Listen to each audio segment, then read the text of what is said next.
If you're new, my name is Braeden. I am the pastor here at Missiongathering. And something that sets Missiongathering and really many progressive churches apart is that at Missiongathering, sermons are meant to start discussions, not end them. And so don't feel like you have to agree with everything that I say or anyone who guest speaks up here. That is just the reality of what we do in Judaism, Christianity, the long history of these traditions, or that we engage with the text, we engage with the tradition, and it's through seeing these different perspectives of one another that we grow together, that we think critically about what we believe and become more Christ-like people. And so as we engage with the text, like I said, we follow the liturgical calendar here. So what that means is that there's kind of this unity across many churches of what text, of what particular Bible verse, what particular theme we're talking about. And today we're looking at this theme of grief. And on that note, I was an emo kid in middle school and high school, and some of you are laughing, you know what that means. Some of you look confused. If you're unsure what that means, let me just illustrate with an image here. This is me. This was me in high school. This was how I dressed every day of my life. And yes, I straightened my hair, all of that sort of deal. And so with that, it was not just something where I dressed like this. It was, I fit the part, you know. I listened to hardcore music. I still do really like hardcore music, but with that, I also was someone, as you could imagine, I struggled with depression a good amount, and so this was something where, as a teenager, from a very young age, this was something that I dealt with, that I navigated, and to be honest, I wasn't sure what to do with, because as I grew up, particularly in the church context, there was kind of this posture toward sadness, toward grief, toward depression, that essentially people had this idea that when you come to church, when you worship, that you should only be happy, that you should only bring the glad parts of yourself, the grateful parts of yourself. And me, as someone who struggled with depression, as someone who, in my senior year of high school, I kind of finally sought help, and I've been on antidepressants ever since. And yet there was this posture in the church. At an extreme end, there was this idea that, if you take antidepressants, if you're struggling with depression or anxiety, then you're lacking in faith somehow. Yet, even in churches where that is not present, where they have moved away from that, there is still typically this posture that you should only be happy. That essentially many Christians have internalized it on some level, that we should only express happiness and gratitude in church. But naturally, this doesn't leave room for the highs and the lows of life, because God is with us in all of those things. God is with us not just at our greatest moments where we're celebrating, where we're cherishing the life that we've been given, but God is also with us in the lowest moments, where we are grieving, where we are processing the suffering and experiences that come our way. And so when you think about what we've been talking about the past couple of weeks with Easter, it is this huge moment of hope, of looking forward to the fact that Jesus is no longer dead, but he is risen from the grave.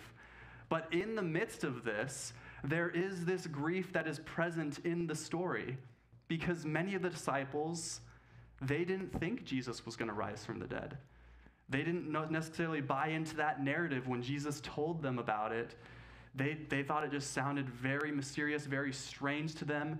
And so when you see this story, our story for today is in Luke chapter 23 and 24. And it says, the women who had come with him from Galilee followed, and they saw the rock-hewn tomb and how his body was laid. And it says, on the first day of the week at early dawn, they came to the tomb, taking the spices that they had prepared. And we might gloss over that sentence, but that sentence is so important, because these spices, these were part of an ancient Jewish burial ceremony for the grieving. That these women were coming because they were grieving that Jesus had died, and they were preparing to go through this ancient ceremony of preparing his body, of processing, of grieving together, of weeping over Jesus. And this is so important to recognize, because even though they might not have believed that Jesus was going to resurrect that day or within a few days, they did believe something else. They believed that in classical Judaism, it was long believed that everyone one day would be resurrected and rejoined to God. That just as many Christians today believe in an afterlife, believe in heaven, and within Judaism, they believed in this bodily resurrection of a redeemed earth, of experiencing the presence of God. And so they believed that this wasn't the end. They believed that they would one day see Jesus, whether it was sooner or later. They believed in this. And anytime someone died, they embraced this fact. Many ancient Jews believed in this, yet they still grieved. That there was this prayer that they often prayed to God, praise God who's the resurrector of the dead. This was the common thing, but they still prepared the spices. And so I think this is so important, because even when we know and believe that there is a heavenly existence after death, we still weep in the here and now. We still process, we still grieve, and I think that we should do that. That even if you believe in this life after death, there's still this missing of people when they're gone. There's still this cherishing of the memories, of grieving over them, of processing this. And this is part of this ancient tradition of what is called lament. Within the Jewish tradition, there is this whole reality of lament. And what lament is, it's essentially prayerfully expressing deep pain and anguish to God. Like I said, bringing both the highs and the lows to God, not just praying to God with all of the things that are great, thanking God, but bringing God our woes, bringing God the things that we are struggling with. And this is part of a long Jewish tradition of leaning into faith during every single season of life.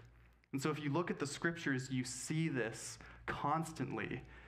And many of us, we have this internalized narrative, but this is not the case when it comes to the Bible. There's the book of Psalms, which has long been seen as kind of a template for how Jews and Christians alike should pray. And what you find in this template of prayer is not all positive things. If you look at them, about a third of the Psalms are Psalms of lament. And so you have Psalms like this in chapter 88. "O Lord, God of my salvation, when at night I cry out in your presence, let my prayer come before you. Incline your ear to my cry. My soul is full of troubles, and my life draws near to Sheol." Sheol was this Hebrew word of the grave. And so this is a psalm of lament. This is a psalm of grieving. The author here is processing what is going on in their life and bringing it to God. And beyond just the book of Psalms, there is this whole book called Lamentations that is just that. The Jewish people have lost their home, and they're lamenting it, they're processing it, they're grieving it. And when you look at the book of Lamentations, it's filled with this poetry, because sometimes when we're suffering, it's hard to express it in anything else other than metaphor of just the deep pain and anguish that can sometimes be experienced in this. And this tradition of lament, it exists for a very key reason. It exists because expressing our grief and sorrow, it's actually healing. It's actually a stepping stone toward joy. That in the larger scheme of life, that it's important that we process all of these things, that we express all of these different emotions, and we embrace even the hard ones, because it's in moving through that we're able to process, that we're able to grow, that we're able to move toward joy. And so when you look at the text in this story, this is what the women are doing. This is why that they are preparing the spices. Even though they believe in resurrection, in life after death, they know that they will see Jesus one day. They weren't sure that he was resurrecting anytime soon, but they believed in a life after death. And yet, they still did this. And the text says that there was a rock-hewn tomb. So they were going there knowing full well that there's a heavy rock, that there's a literal barrier between them and being able to see Jesus, being able to grieve, being able to process. And I think that there is often this reality on a metaphorical level. There is often a barrier to grief and lament. And ultimately that stands as a barrier to joy. And so for many of us, whatever that might be for you, many of us have barriers surrounding grief and lament. Whether that be just a personal thing that, hey, this is uncomfortable, I don't want to go there, I don't want to process these things, I don't want to think about that. Or it could be a larger cultural thing. The family of origin that you come from might not be one that really talks about the hard things of life. Or maybe you came from a faith tradition, your particular church or your particular denomination, your particular religion, whatever it might be. Many of us come from different backgrounds where it ends up being a barrier, where you feel like you can't express your emotions, you feel like you couldn't go to therapy, you feel like you couldn't take antidepressants, whatever it might be, that there is typically some sort of barrier that exists for so many of us. And so what has that barrier been for you? And you see in the story that they found the stone rolled away from the tomb. And I think this serves as a reminder that yes, there is often this barrier which stands as a barrier to joy, but God breaks down these barriers. God invites us to set these barriers aside, to move past this idea that we shouldn't express our emotions, to move past this idea that we shouldn't embrace lament or grief, but rather to go all the way into this. And it is in this that these women find that they are able to grieve, that they're able to lament, that they're able to process all of this. And eventually they do see the risen Jesus. And I think it's through that, it's moving through that we experience this radical joy. And I share all of this with you today because I think it's so important as a church that we embrace this reality, that all the highs and the lows of life. Particularly, many of you know that our board chair, Phil, has not been doing too well for quite a while now. For about the past month, his health has been really, really struggling. And he's a bit more of a private person. He's definitely someone who is very, very positive. And so many of us didn't really know how bad it actually was until quite recently. And so just this past Sunday, Phil went into hospice with his cancer. I got to see him on Friday and sit with him, talk with him, pray with him. And many of you guys know Phil. He's just an absolutely incredible human being, and we would not be here at this location if it wasn't for Phil. Phil just lights up every single room. He's just absolutely wonderful, and it just pains my heart to say that Phil passed away on Friday night. I saw him about 2 o'clock, and 5:56 p.m. on Friday night, he passed away. And I'm going to miss him so much, and I know so many of us here will as well. And give me a sec, sorry.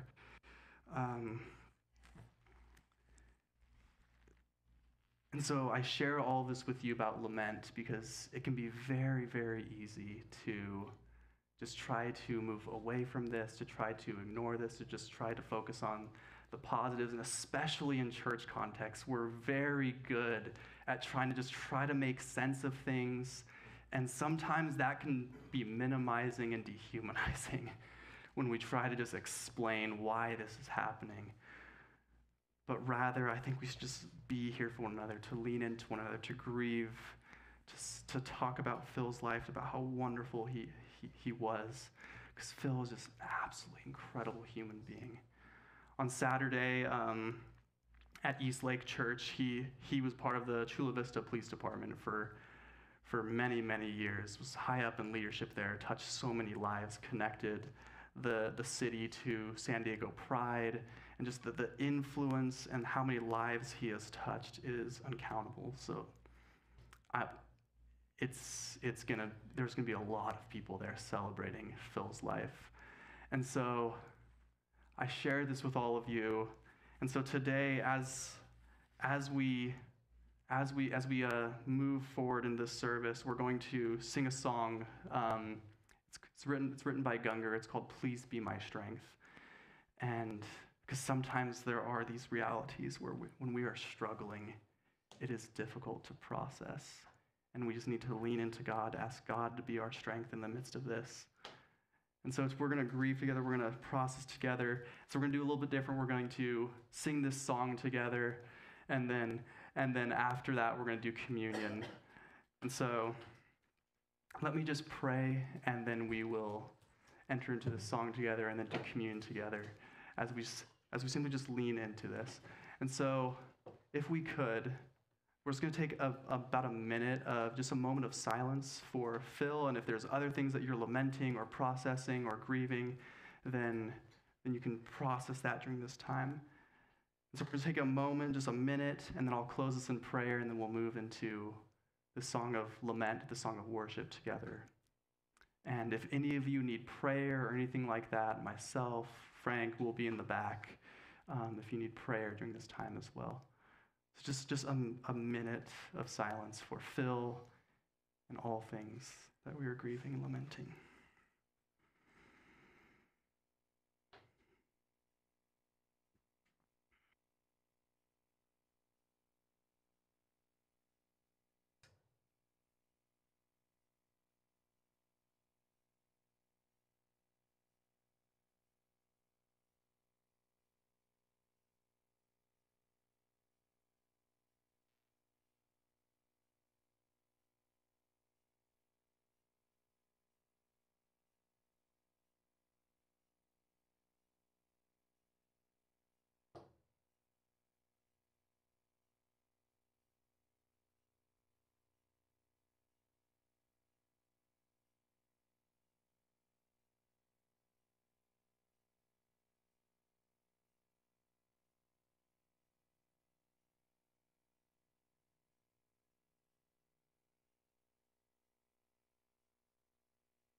There's this powerful passage that I want to share with you before we move forward. It's in 1 Thessalonians 4. It talks about this idea of resurrection, of redemption, of life after death. For since we believe that Jesus died and rose again, even so through Jesus, God will bring with him those who have died. So it shares this reality that when we pass away, this is not the end, but we go on. But it still says, even in the midst of this, we still grieve, but we do not grieve in the same way as those without this hope. And so there is this paradox here. There is this tension that this is hard, that we're going to miss Phil, that anytime we lose someone, we're going to miss them. And so we still grieve, but there's this hope that is present in the midst of that grief, of this hope that one day we will see them again. But still hard in the meantime. It's still very difficult in the meantime. And so let me pray, and then we'll participate in the song of lament together. God, I thank you so much for the life of Phil. We thank you so much for this community of mission gathering. And I pray, God, that as we sing this song of lament, please be my strength. I pray that we would be able to embrace all of these emotions, the highs and the lows of life. I pray, God, that over the coming weeks that we would grieve, but we would not grieve like those without hope, that we would lean into this hope, but also lean into this grief, this radical paradox that exists within the Christian faith. Pray these things in your holy name. Amen.